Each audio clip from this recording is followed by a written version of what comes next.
1 2 3เอาไปตรวจเป็นการตรวจสภาพไก่ติดประจำนะครับทางด้านนี้คือใครครับสัญญา มังกรดำเจ้าภาพครับ ตอนดำเจ้าภาพเอาเป็นน้ำเงินเนาะ นำเงินเลย น้ำเงินเอาทางด้านนี้ พลังหนุ่ม พลังหนุ่ม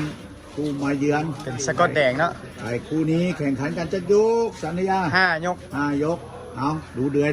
ดิมังกรด มังกรเท่านี้จะรอบ ก็เป็นหน่อย ำ เดีย จั ว กรอบนี่จักรอบนี่ 400 4เนาะทางด้าน 77 พลังหนุ่มนี่77นะ77เอา ก็ติด ไอ้คู่นี้จะเข้าคู่ทมิตรเด้อกรรมการ คู่แรกเลย เราคู่แรกเอาเหรอคู่นั้นเข้าคู่ทมิตรเวลาก็คอยติดตามเนาะ ต้นยอเขาก่อน ภาพนะเจ้าภาพ ปล่อยจักโมงนี่ ประมาณ 1 โมง นี่หมุงโมงเลยนะหมุงโมงครึ่งอย่างอ๋อเราคนไม่ง่ายก่อนนะขอติดตามเวลานะ บ่เกินบ่าย 2แล้ว ตามเวลา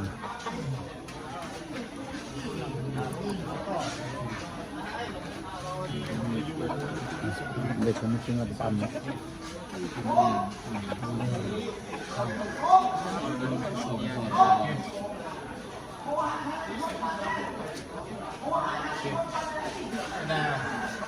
โอ้เซียนไรยกมาเลยเอาดีเด้อ คือเจ้าแจ้งแล้วจะว่ามามวยเลย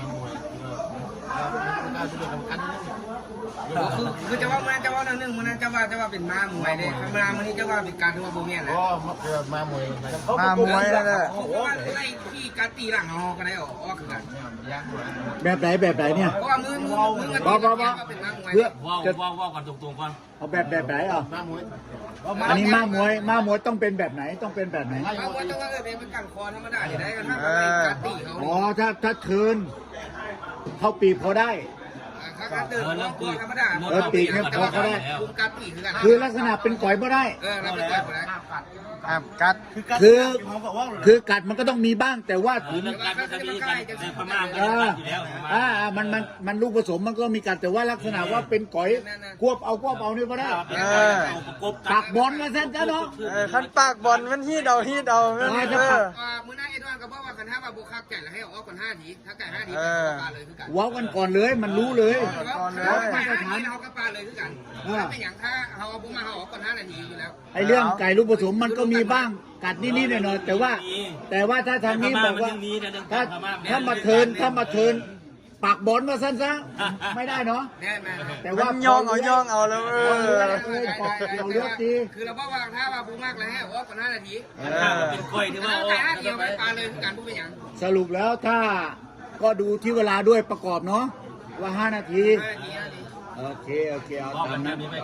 แบบนี้ไว้นะแบบนี้ไว้ โอเค จะมีน้องอีกไหมเนี่ย รับอาหารชน เอาสมือมามักเหนียว เอาดูหน้าตาแล้วก็น่าจะผ่าน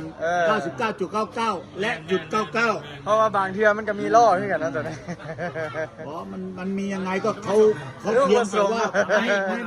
ไม่ให้กัดเป็นปักหอย เอาผ่านนะผ่าน โอเคที่